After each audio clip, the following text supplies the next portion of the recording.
There comes a season in life when the house grows quieter than it used to be. The children have grown up and moved away. The career that once consumed your days has come to an end. The dreams you carried in your younger years seem distant. You sit by the window with memories that visit more often than friends do, and questions begin to whisper to your heart. Did I waste too much time? Did I make too many mistakes? Is it too late for God to do anything meaningful with what I have left? Perhaps that's where you are today. Maybe you've buried a spouse you deeply loved. Maybe you've watched relationships break apart. Maybe you've made decisions you wish you could take back. Maybe you trusted people who betrayed you. Maybe you gave your best years to work and now regret the moments you cannot reclaim. Dear friend, if tears could speak, heaven would know your story by heart. But I want you to hear something today. The God of the Bible is not only the God of new beginnings for the young. He is also the God of restoration for those who believe their best years are behind them. He has not forgotten your name. He has not overlooked your prayers, and he has not abandoned the story he is still writing through your life. The world may measure value by youth, strength, beauty, and productivity. But God measures differently. He sees faithfulness. He sees perseverance. He sees every quiet act of love, every sacrifice no one applauded, every prayer whispered through trembling lips. He sees you. There may be a widow listening today who still reaches for the other side of the bed, forgetting for just a moment that the person she loved for 40 years is no longer there. There may be a grandfather carrying guilt because he spent years chasing success while his children were growing up. There may be someone who made choices decades ago and still wonders if those mistakes permanently damaged God's plans. There may be someone sitting in a doctor's office hearing words they never expected to hear. And perhaps you've asked, Lord, what happened to my life? I never imagined it would look like this. Dear friend, God is not afraid of your questions. He is not intimidated by your tears. He is not shocked by your failures. The same God who counted the stars knows every chapter of your story, and he is able to redeem what you thought was lost forever. Sometimes we believe restoration means going backward. But God rarely works that way. He does not simply rewind the clock. He brings redemption. He takes broken pieces and creates something beautiful. He brings wisdom where there was once immaturity. He brings compassion where there was once pride. He brings purpose where there was once pain. Think about Job. He experienced unimaginable loss. He lost his possessions. He lost his health. He lost the life he had known. People around him assumed his story was finished. But God had the final word. Job discovered that suffering was not the end of his testimony. And perhaps your suffering is not the end of yours either. Think about Peter. He loved Jesus.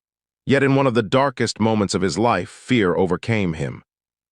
He denied the very Savior he promised never to abandon. Can you imagine the regret? Can you imagine replaying those moments again and again in your mind? But Jesus sought Peter out, not to shame him, not to humiliate him, but to restore him. Failure was not Peter's identity. Grace had the final word. Maybe you need to hear that today. Your worst moment is not your identity. Your deepest regret is not your destiny. The mistakes of your past are real, but they are not greater than the mercy of God. There are people listening today who have quietly concluded that God uses younger people, stronger people, smarter people, more disciplined people. But not them. Not anymore.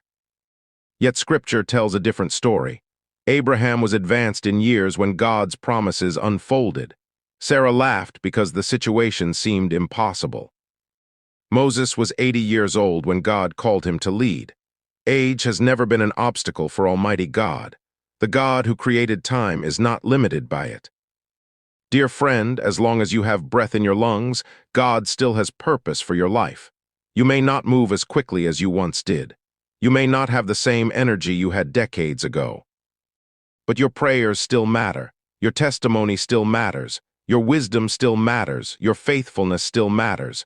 There are grandchildren who need your example. There are younger believers who need your encouragement.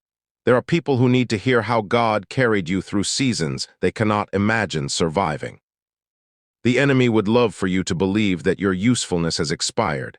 But that is a lie. You are not forgotten. You are not disqualified. You are not abandoned. You are deeply loved by God. Perhaps the greatest restoration God desires to bring is not financial. Perhaps it is not physical. Perhaps it is spiritual. Some people have lost their joy, others have lost their peace. Some have lost their confidence, others have lost their closeness with God. Life has a way of exhausting the soul. Disappointment can make us cautious, grief can make us withdrawn. Betrayal can make us guarded, but Jesus still says, "Come to me." Not when you have everything together, not when you understand every answer, but just as you are. Bring him your weariness. Bring him your questions, bring him your disappointments. Bring him the years you wish had gone differently. Bring him the broken pieces. Because Christ specializes in redeeming what people consider beyond repair, the cross stands as proof. When humanity saw defeat, God was accomplishing salvation. When others saw an ending, heaven was preparing resurrection. And because Jesus lives, hope still lives. That means despair does not get the final word. Grief does not get the final word. Failure does not get the final word. Death itself does not get the final word.